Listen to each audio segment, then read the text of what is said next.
Selamat malam, saudara-saudari yang kekasih dalam Yesus Kristus. Shalom, apa kabar? Saya yakin kita semua dalam keadaan sehat dan penuh sukacita karena Tuhan telah memimpin dan memelihara kita. Saudara, kembali kita berkumpul pada Rabu malam ini. Kita akan bersama-sama berdoa untuk beberapa pokok doa. Sebelum itu, saudara, mari kita mempersiapkan hati kita berdoa. Tuhan, kami ucap syukur, terima kasih atas penyertaan-Mu dan pimpinan-Mu, sehingga pada hari ini, malam ini Tuhan, kami boleh kembali Kau kumpulkan untuk berdoa bersama-sama, untuk memuji, memuliakan nama-Mu, dan menekan firman-Mu. Tuhan, sertai acara hari ini, Kau sendiri akan menyucikan, kuduskan kami, dan melayakkan kami. Terima kasih Tuhan, dalam nama Tuhan Yesus kami berdoa. Amin. Tuhan kita atau Allah kita adalah Allah yang sungguh baik, karena Dia senantiasa memimpin kita, memelihara kita, dan menjaga kita. Sehingga sampai saat ini kita boleh bersama-sama dikumpulkan. Saudara, mari kita menyatakan kebaikan Tuhan dengan melalui pujian, Yesus Kau sungguh baik. Mari kita menyanyikan pujian ini.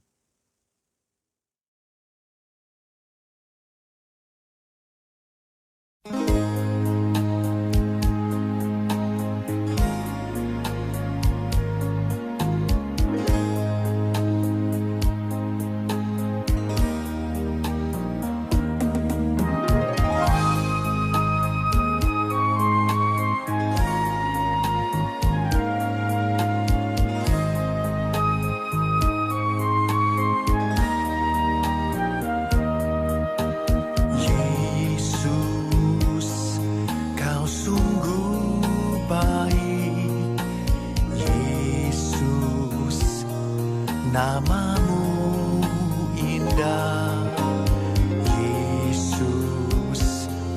Ku cinta Kau selalu, ku tinggikan, ku agungkan selamanya. Ku mau memuji-Mu, ku selalu puji-Mu. Ku mau menyembah-Mu, ku selalu Kau yang layak terima semua pujian, kemuliaan hanya bagi Tuhan.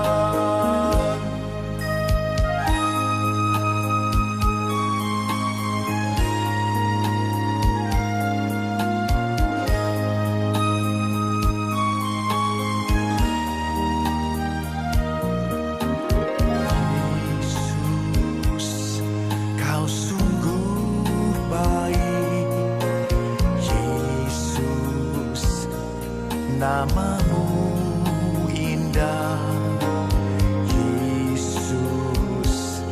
Ku cinta Kau selalu, ku tinggikan, ku agungkan selamanya.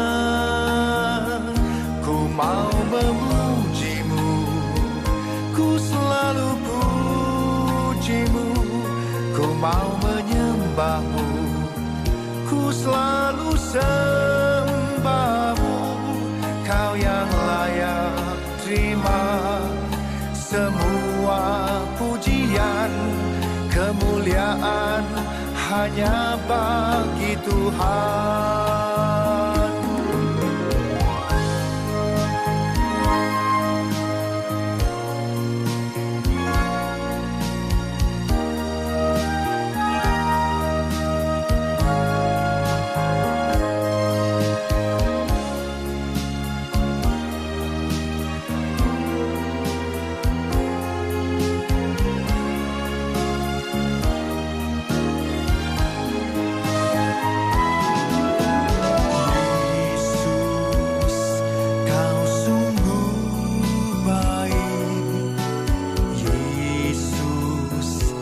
Namamu indah, Yesus.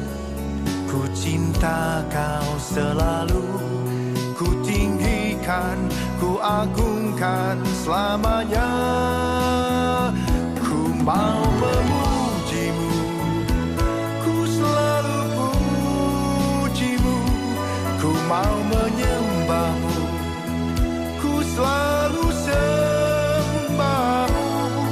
Kau yang layak terima semua pujian, kemuliaan hanya bagi Tuhan. Ku mau memujimu, ku selalu pujimu, ku mau menyembahmu, ku selalu sembahmu. Kau yang layak terima semua pujian, kemuliaan hanya bagi Tuhan. Kemuliaan hanya bagi Tuhan.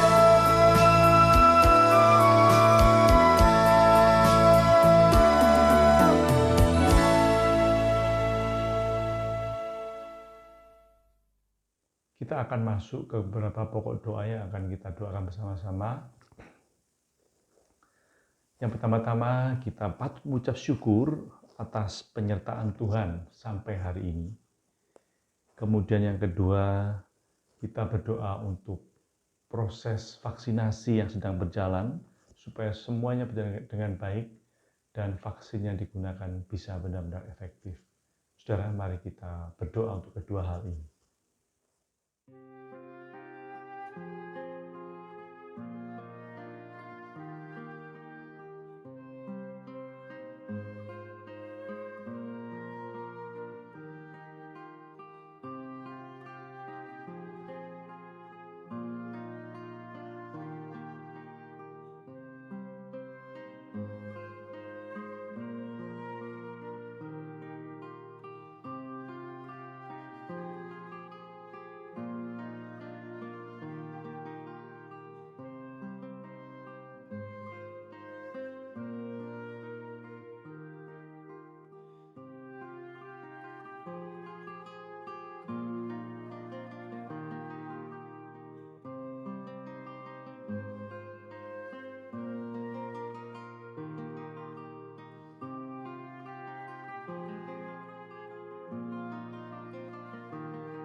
Kemudian kita juga berdoa untuk pertumbuhan kerohanian anak-anak Tuhan, khususnya jemaat GKI Agape. Biarpun saat ini kita tetap kebaktian secara online, tapi biarlah seluruh jemaat GKI Agape maupun POS tetap setia mengikuti ibadah. Dan kemudian kita juga berdoa untuk jemaat kita yang sakit, yang kita kenal, kita sebut namanya satu persatu, kiranya Tuhan sendiri yang akan melawat dan memberikan kesembuhan. Mari kita berdoa untuk hal ini.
Kita juga berdoa untuk jemaat yang mempunyai masalah dalam pekerjaan. Biarlah tetap mengandalkan Tuhan, dan Tuhan sendiri akan memberikan pekerjaan yang terbaik buat mereka. Juga yang terakhir, kita berdoa untuk anak-anak atau adik kita yang masih sekolah, yang kuliah. Kiranya Tuhan juga memberikan kepandaian dan hikmat buat mereka, sehingga mereka boleh mengikuti segala kegiatan sekolah maupun kuliah dengan baik, dan kelak mereka menjadi anak-anak yang berguna buat bangsa dan negara dan takut akan Tuhan. Mari kita berdoa untuk kedua hal ini.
Saudara, kita akan mendengarkan firman Tuhan, tapi sebelum itu kita akan menyanyikan suatu pujian yang menyatakan bahwa kuasa Allah tak terbatas, tidak dapat dibatasi baik ruang ataupun waktu. Dia adalah Allah yang penuh kuasa. Apa hal yang tidak mungkin buat kita, tapi itu mungkin buat Allah kita. Saudara, mari kita nyanyikan pujian ini. Biarlah pujian ini boleh benar-benar memperkuat iman kita akan kuasa Allah yang tak terbatas. Tak terbatas kuasa-Mu Yesus. Mari kita menyanyikan pujian ini.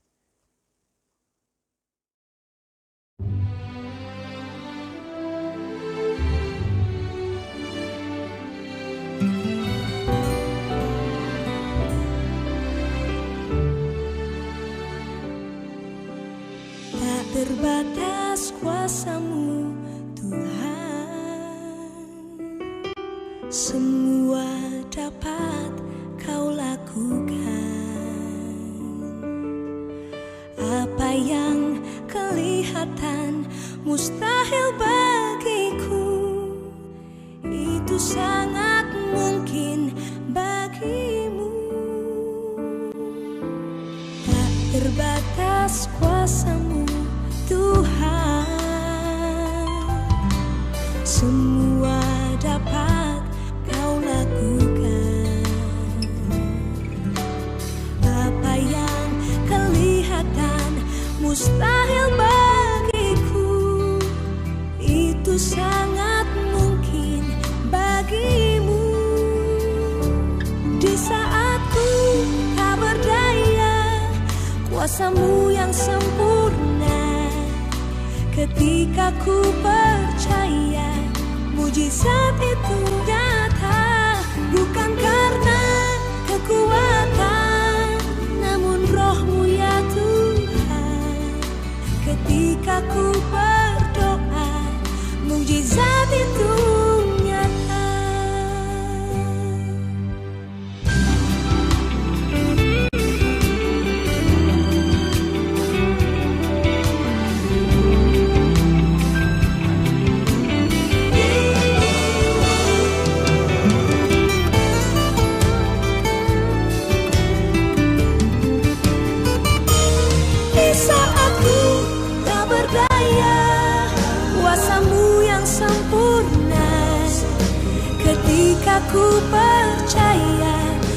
mujizat itu nyata, bukan karena kekuatan, namun roh-Mu ya Tuhan.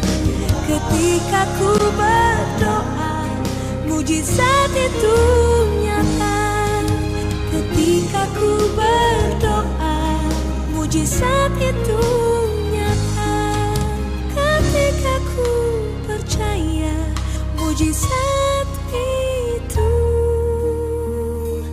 nyata.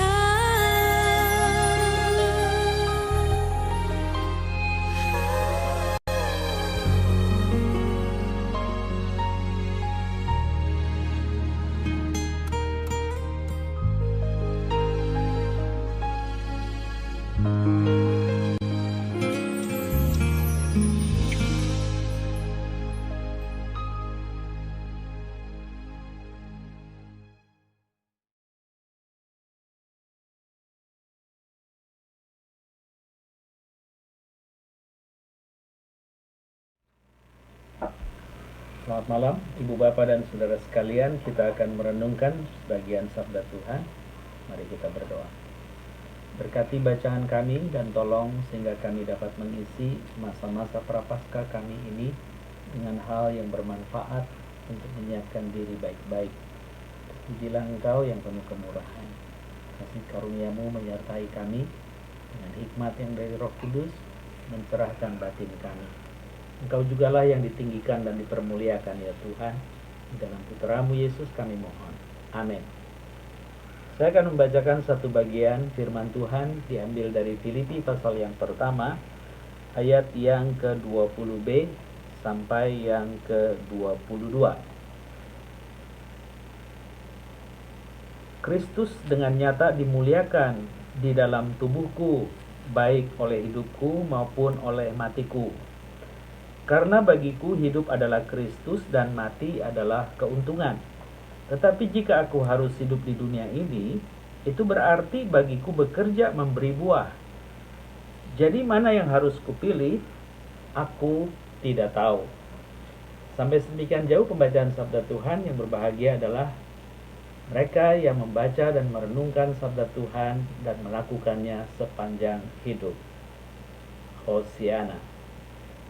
Jemaat yang dikasihi Tuhan, pada malam ini tidak terasa sudah memasuki minggu kedua di dalam Prapaskah, karena kita sudah sekitar 8 hari dari hari Rabu Abu yang lampau.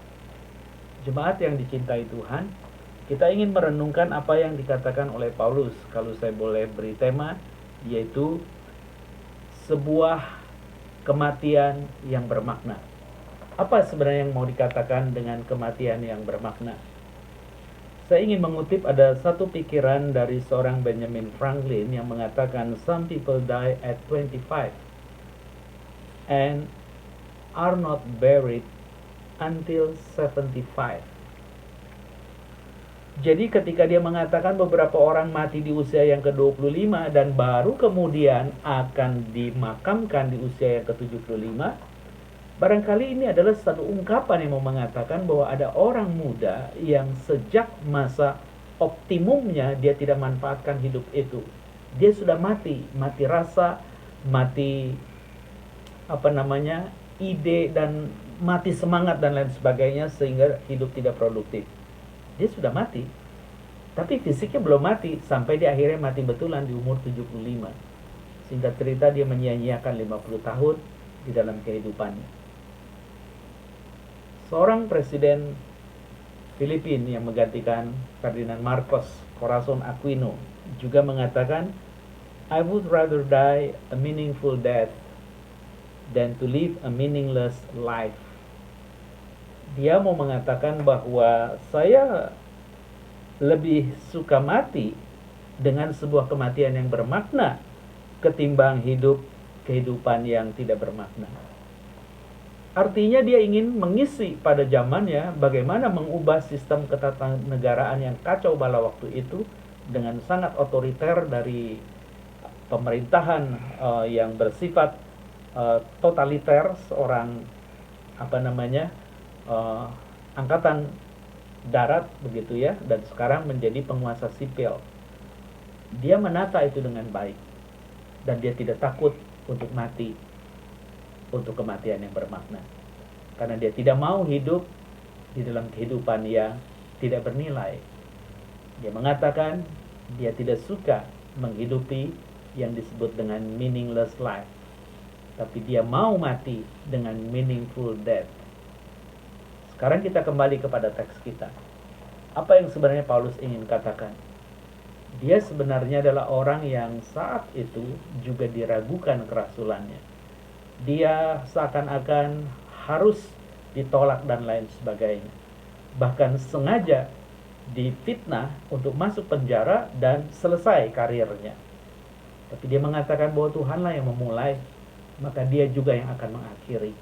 Jadi kalau hari ini tidak juga akhir dari seluruh karirnya berhenti, dia tahu bahwa ada Tuhan bekerja. Maka dia memberi penghiburan kepada para orang percaya yang dibangun kehidupannya oleh Paulus. Dia mengatakan bahwa biarlah orang yang punya niat baik atau tidak baik tentang Kristus yang sedang aku lakukan, yang pasti nama Tuhan dimuliakan. Jadi terserah dia mau melakukan apapun atas karir pemberitaan Injil yang kulakukan, yang penting nama Tuhan dipermuliakan. Barangkali ini yang perlu kita siapkan diri baik-baik, Ibu Bapak, memasuki minggu-minggu Prapaskah yang berujung kematian Kristus. Sehingga Paulus juga menguatkan bukan hanya pendengar tapi dirinya. Sehingga dia mengatakan bahwa aku ingin tubuhku baik di dalam kondisi mati atau hidup itu berguna, bermanfaat. Tapi kalau nanti aku harus memilih, aku tidak tahu. Apa maksud dia? Dia ingin merawat kepekaan batin, sisa dari perjalanan pelayanannya kepada Tuhan yang memanggil dia. Berarti bukan ambisi yang sedang berjalan kalau ingin memiliki kematian yang bermakna. Tetapi ada sebuah visi Tuhan yang dia akan wujud nyatakan. Jadi bukan ambisi tapi visi Tuhan. Apalagi yang membuat sehingga dia mengakui bahwa kematian yang bermakna itu berguna. Dia mengatakan juga bahwa kalau begitu aku harus mengatakan mati itu adalah sebuah keuntungan. Mungkin orang bisa bergurau, oh iya untung karena tidak perlu lagi masak, tidak perlu lagi belanja, tidak perlu lagi bersih-bersih diri dan seterusnya. Mungkin. Tapi yakinlah Paulus ketika mengatakan untung, dia mau menggarisbawahi. Banyak orang mempertaruhkan perihal hitung untung rugi, selalu rujuknya kepada nominal yang bersifat material. Tetapi hari ini Paulus mau mengatakan, keuntungan itu bukan soal keuntungan nominal material, tetapi satu pemahaman bahwa spiritual yang eternal itu akan menjadi warisan yang dijanjikan Tuhan bagi orang yang menaruh harap dan percaya kepada Dia. Dengan kata lain, ketika engkau dan saya malam ini ingin merenungkan kembali kematian yang bermakna, itu artinya kita menyiapkan kematian di depan yang sebentar akan kita hadapi sebagai kematian yang penuh kehormatan dan kemuliaan. Lalu kemudian seperti apa kematian itu, kita majukan hari ini untuk bisa kita mulai tata dan menjalankannya. Dan nanti di ujung jalan itu kita mengalami yang namanya kematian yang penuh kemuliaan dan kehormatan. Dengan kata lain, memang kematian yang penuh kemuliaan dan kehormatan itu perlu dipersiapkan baik-baik. Kenapa Paulus bisa menyiapkan diri sedemikian? Dia belajar dari guru agung Yesus Kristus yang menyiapkan dirinya juga. Dan hari ini Gereja dunia mengajak kita menyiapkan hati memasuki minggu-minggu Prapaskah. Biarlah Tuhan menolong Ibu Bapak dan menguatkan kita sekalian. Dan biarlah Dia juga ditinggikan dan dipermuliakan.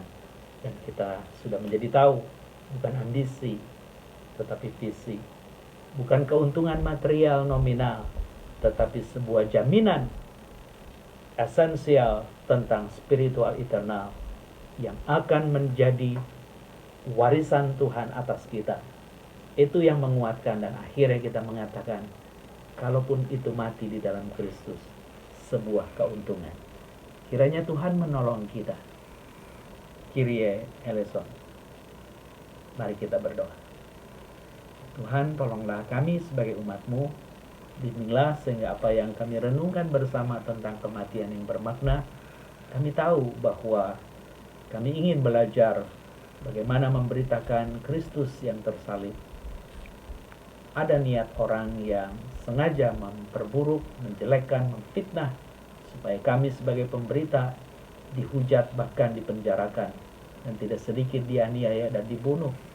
Namun kalau kami harus menghadapi itu semua, maka kami sudah siap hati ketika Engkau mengizinkan kami untuk menjadi alat berkat-Mu, yaitu dengan ketetapan hati bahwa kami menjawab panggilan bukan karena sebuah ambisi, tapi visi, satu penyingkapan yang Tuhan bukakan di depan kami, sehingga kami juga agaknya ingin mati di dalam kematian yang bermakna, ketimbang hidup di dalam sebuah kehidupan yang tidak bermakna. Biarlah kami tahu arti meaningful death dan juga meaningless life. Dan kami ingin memilih, kalau memang harus kami lakukan tentang kematian yang bermakna, meaningful death. Biarlah Engkau campur tangan supaya kami menyiapkan diri baik-baik dan memberkati jemaat-Mu. Sertai mereka yang di dalam pergumulan, sertai juga proses vaksinasi yang sedang berlangsung, sertai semua orang yang bertanggung jawab untuk sebuah kehidupan. Berikanlah mereka hikmat untuk memimpin kehidupan yang memuliakan dan menyenangkan hati-Mu. Kiranya Engkau memberkati jemaat kami, begitu juga majelis jemaat kami. Sertai juga penetua Ivan yang usai dari operasi ligamen di lutut kanan, biarlah dia boleh dipulihkan. Dan juga persiapan kami untuk beberapa nama berbagian di dalam kemajelisan, biarlah Tuhan ketuk batin mereka untuk mendengar suara-Mu dan menjawab panggilan dengan penuh sukacita. Bahwa pelayanan adalah satu rasa syukur bahwa hidup ini bermakna untuk memberikan buah. Itu sebabnya Paulus juga menggarisbawahi, kalaupun aku harus hidup, maka hidupku harus menghasilkan buah.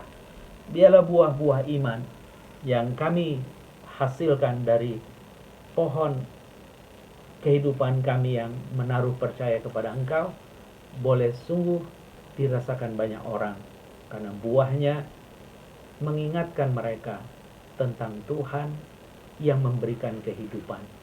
Karena kami seberapa hebat pun hanya yang menanam dan menyiram.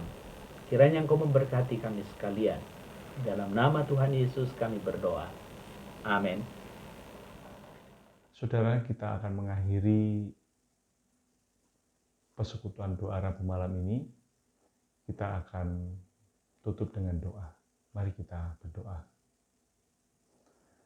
Tuhan, kami bersyukur, terima kasih atas pimpinan-Mu pada acara kebaktian Rabu malam ini.